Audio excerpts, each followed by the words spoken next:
அன்பு உறவுகளுக்கு இனிய வணக்கங்கள். இன்றைய பதிவுல மீனராசி அன்பர்களுக்கு உங்க வாழ்க்கைக்கு இப்போதைக்கு அத்தியாவசியமா அவசியம் நீங்க தெரிஞ்சுக்க வேண்டிய மிக முக்கியமான பதிவு இது. நிறைய பயனுள்ள தகவல்கள் உங்களுக்கு இந்த பதிவுல கொடுத்துருக்கோம்.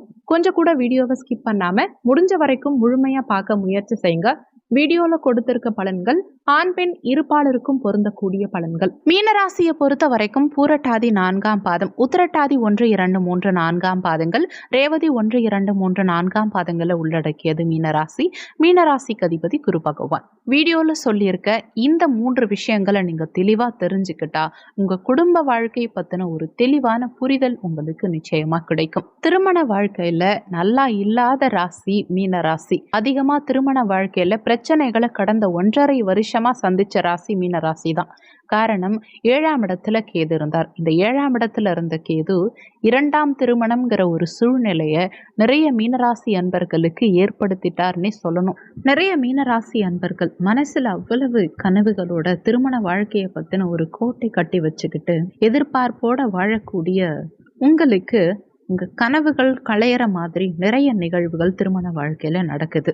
திருமண வாழ்க்கையே விரயமான ராசி மீனராசி. யாரால விரயமாச்சுன்னு பாத்தீங்கன்னா, தன்னுடைய அன்பை யாருக்கிட்ட அதிகமா பகிர்ந்தோமோ அவங்க தான் நம்ம முதுகுல குத்தி இருப்பாங்க. நம்ம யார் மேல நம்பிக்கை வச்சோமோ அவங்க நெஞ்சில குத்தி இருப்பாங்க. இந்த வாழ்க்கை எவ்வளவு கொடியது அப்படிங்கிறது யாருக்கு தெரியும்னா, மீனராசி பெண்களா பிறந்த அனைவருக்குமே தெரியும். மீனராசிக்காரங்க ஆண்களா இருந்தா குடும்ப பாரத்தை சுமக்க முடியாம ஒரு கட்டத்துல வாழலாமா வேணாமாங்கிற சுச்சுவேஷனுக்கு கூட போயிருப்பாங்க. மீனராசி அன்பர்களுக்கு 2023, 24 ரொம்ப அன்பா நேசிச்சு லவ் பண்ணி ஒருத்தவங்க கிட்ட வாழ்க்கைய ஒப்படைச்ச கேப்ல திரும்ப வந்திருக்கும் அந்த வாழ்க்கை. உதாரணத்துக்கு, ஒரு காதலிக்கிறாங்கன்னா அந்த காதல் ஃபெயிலியர் ஆகும். திருமணம் பண்றாங்கன்னா திருமணம் ஃபெயிலியர் ஆகும். ஒருத்தவங்களுக்கு ஒரு திருமணம் ஃபெயிலியர் ஆகுறதுங்கிறது சாதாரண விஷயம் கிடையாது. இன்றைய காலகட்டத்துக்கு நிறைய இடங்கள்ல அது சர்வசாதாரண விஷயமா தான் இருக்கு. 2ஆம் திருமணமே ஃபெயிலியர் ஆன ஒரு ராசி மீனராசி. மீனராசிக்காரர்களுக்கு அவங்களுடைய அன்பை ஏத்துக்கிற நபர் யாரா இருந்தாலும் சரி, வயசுல சின்னவங்களா இருந்தாலும் சரி, அவங்க மேல ஒரு பாசம், கிரஷ் வரும். அந்த கிரஷை உண்மைன்னு நம்பி பக்கத்துல போகும்போதுதான் நம்ம ஏமாந்துருக்கோங்கிற ஒரு வலி தெரியும். அதனாலேயே என்ன செஞ்சிருவாங்கன்னா, தன்னை உண்மையா நம்புற எல்லாரையுமே நகர்த்தி வச்சிருவாங்க. மீனராசிக்காரர்களை பொறுத்த வரைக்கும் வாழ்க்கையில காதல்ங்கிற விஷயத்திலையும் திருமணம்ங்கிற விஷயத்திலையும் அதிகமா ஏமாந்ததாதான் சரித்திரம் உண்டே தவிர பெருசா ஒரு ட்ரஸ்ட்ங்கிறது இல்ல. சொந்த மாமா, அத்தை பையன் இவங்கெல்லாம் கூட ஏமாத்திருப்பாங்க. பொண்ணு கொடுக்கறேன்னு சொல்லி ஏமாத்துறது வேற, கல்யாணம் பண்ணி சொத்தை புடுங்கிறது வேற. அதே மாதிரி நம்ம வாழ்க்கையில நேரத்தையும் காலத்தையும் அவ்வளவு அபகரிச்சிருப்பாங்க. நம்ம இதுக்கு தான் இந்த ஜென்மத்துல பிறந்தோமா, நம்ம இப்படி கஷ்டப்படணுமா, நம்மளை மீறி அந்த ஒரு நிமிஷத்துல எடுத்த தவறான முடிவால நம்ம இன்னைக்கு இந்த நிலையில நிக்கிறோமேன்னு தலை குனிஞ்சு நிற்கக்கூடிய மீனராசி அன்பர்கள் அதிகம். மீனராசிக்காரர்களை பொறுத்த வரைக்கும் பொதுவா எந்த ஒரு விஷயத்திலையுமே அவ்வளவு ஈஸியா முடிவெடுத்துட மாட்டாங்க. ஏன்னா 4ஆம் வீட்டு அதிபதி புதன், 7ஆம் வீட்டு அதிபதியும் புதன். ஆனா அவங்கள தான் ரொம்ப அதிகமா சோதிப்பாங்க. திருமண வாழ்க்கையில இவங்களுக்கு வரக்கூடிய பார்ட்னர் கொஞ்சம் கிரிமினலா இருப்பாங்க. இவங்களை எந்த அளவுக்கு யூஸ் பண்ணிக்க முடியுமோ, இவங்களால எந்த அளவுக்கு லாபம் அடைய முடியுமோ, இவங்களால எந்த அளவுக்கு பலன் பெற முடியுமோ, இவங்களை எந்த அளவுக்கு வீழ்த்த முடியுமோ எல்லாமே பண்ணுவாங்க. ஏன்னா குருவை அதிபதியா கொண்டவங்க மீனராசிக்காரங்க. தன்னுடைய A to Z அந்தரங்கம் எல்லாத்தையும் சொல்லிடுவாங்க. இவங்க எல்லாத்தையும் சொல்றதுனால என்ன செய்வாங்கன்னா, கூட இருக்கவங்க இவங்களை நல்லா யூஸ் பண்ணிப்பாங்க. யூஸ் பண்ணிக்கிட்டு இவங்களை ஈஸியா கழட்டி விட்டுருவாங்க. கழட்டி விடுறது கூட பிரச்சனை இல்ல, இவங்களுக்கான அந்த வலியும் வேதனையும் உருவாக்கிடுவாங்க. அது காலத்துக்கும் வடு மாதிரி போயிடும், மாறவே மாறாது. பணம், நகை, அன்பு எல்லாத்தையும் மீறி, அன்பையே மீறி என்ன பண்ணுவாங்கன்னா, மற்ற ராசிக்காரங்கன்னா அன்பை எதிர்பார்ப்பாங்க. ஓகே, இந்த மீனராசிக்காரங்க தன்னுடைய அன்பை உண்மையா அடுத்தவங்களுக்கு கொண்டு போய் கொடுக்கணும்னு நினைப்பாங்க. மற்ற எந்த ராசியும் இந்த அளவுக்கு கிடையாது. மீனராசிக்காரர்கள் எதிர்பார்ப்பை விட தான் ரொம்ப கரெக்டா இருந்து செய்யணும்னு நினைப்பாங்க. அவங்க எப்போ எல்லாத்துலயும் கரெக்டா இருந்து செயல்படணும்னு நினைக்கிறாங்களோ அப்பதான் பெரிய ஆப்பாவே கொடுப்பாங்க கூட இருக்கவங்க.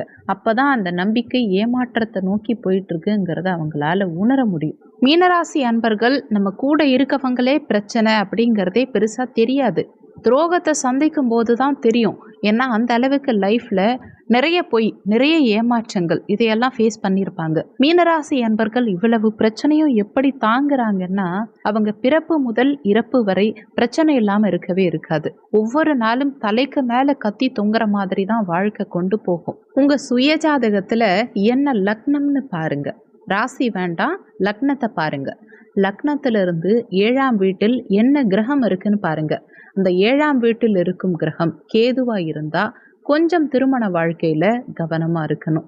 கேதுவும் செவ்வாயும் சேர்ந்து இருந்தா ஒரு பெண்ணால உங்க திருமண வாழ்க்கையில பிரச்சனை வரப்போகுதுங்கிறது உண்மை. அதே நேரத்துல செவ்வாய் லக்னத்துல இருந்து கேதுவோ சுக்கிரனோ சேர்ந்து பரிவர்த்தனையில இருந்தது அப்படின்னா கண்டிப்பா 2ஆம் திருமணத்துக்கான ஒரு பிரச்சனை ஏற்படும். அதே நேரத்துல செவ்வாயும் சுக்கிரனும் உங்க சுயஜாதகத்துல லக்னத்துல இருந்து கேது 7ல இருந்தார்னா உங்க வாழ்க்கையில ஒரு பெண்ணோ ஒரு ஆணோ வந்துட்டு போவாங்க டெம்பரவரியா.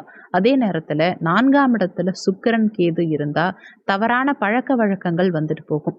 11ஆம் இடத்தில் லாபஸ்தானத்துல செவ்வாய் கேது சுக்கிரன் இவங்களுடைய தொடர்புகள் இருந்து உங்களுக்கு சுக்கிர தசாவோ சுக்கிர புத்தியோ இல்லை கேதுவுடைய தசாவோ புத்தியோ நடக்கும் பட்சத்தில் தவறான ஆலோசனைகள், தவறான நபர்கள், தவறான பழக்க வழக்கங்கள் ஏற்படலாம்.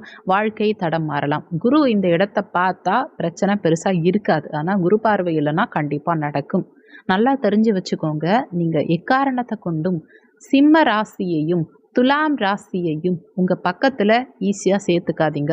என்ன ரீசன்னா 6, 8ஆம் ராசி இவங்களை நீங்கள் பக்கத்தில் வச்சுருந்தீங்கன்னா உங்களை கொஞ்சம் கொஞ்சமாக சுரண்டி சாப்பிட்ருவாங்க. உங்கள் மேலே அன்புங்கிற அம்பை எய்தி உங்களை 0ல கொண்டு போய் நிறுத்திடுவாங்க. நீங்கள் அவங்க மேலே நம்பிக்கை வச்சுட்டீங்கன்னா உங்களை மைனஸ்க்கு கொண்டு போயிடுவாங்க. உங்களை அழிக்கணுங்கிறது அவங்களுக்கு முக்கியம் கிடையாது. உங்களை ஏமாற்றணுங்கிறது முக்கியம் கிடையாது. உங்களை யூஸ் பண்ணிக்கணுங்கிறதுல மட்டும் ரொம்ப தெளிவாக இருப்பாங்க. ராசியில் மீன ராசிக்கு கோச்சாரத்தில் இப்போ கேது 6க்கு போயிட்டார். இந்த 6ஆம் இடத்துக்கு கேது போகிறது ரொம்ப ரொம்ப நல்லது. 1.5 வருஷமாக நீங்கள் தப்பான முடிவு எடுத்திருந்தீங்க, தப்பாக மேரேஜ் பண்ணிட்டீங்க, தப்பான நபரை சூஸ் பண்ணிட்டீங்க, தப்பான நபர் கூட பழக்க வழக்கம் வந்துச்சுன்னா அதுலேருந்து வெளியில் வந்துருங்க. என்னைக்குமே முடிஞ்ச விஷயத்தை பற்றி யோசிக்காதீங்க, நடக்கும் விஷயங்களை பாருங்க. சுயஜாதகத்தை பொறுத்த வரைக்கும் உங்கள் ஃபியூச்சர் எப்படி இருக்குங்கிறத மட்டும் கான்சென்ட்ரேட் பண்ணுங்க. ப்ரெசென்ட் எப்படி இருக்கு, இது கரெக்டாக இருக்கா, நம்ம செக் பண்ணி பார்க்கணும், அதெல்லாம் வேண்டாம். பாஸ்ட் ப்ரெசண்ட்டை பற்றி ஜாதகம் பார்க்காதீங்க. ஃப்யூச்சர் கரெக்டாக இருக்குமா மீனராசிக்கு? ஃப்யூச்சரில் நீங்கள் வெளிநாடு போவீங்களா?